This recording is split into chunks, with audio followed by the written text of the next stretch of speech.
والشمس وضحاها والقمر إذا تلاها والنهار إذا جلاها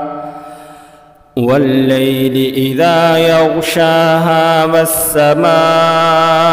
وما بناها والأرض وما طحاها ونفس وما سواها فألهمها فجورها وتقواها قد أفلح من زكاها وقد خاب من دساها كذبت ثمود بطغواها إذ انبعث أشقاها فقال لهم رسول الله ناقة الله وسقياها فكذبوه فعقروها فدمدم عليهم ربهم بذنبهم فسواها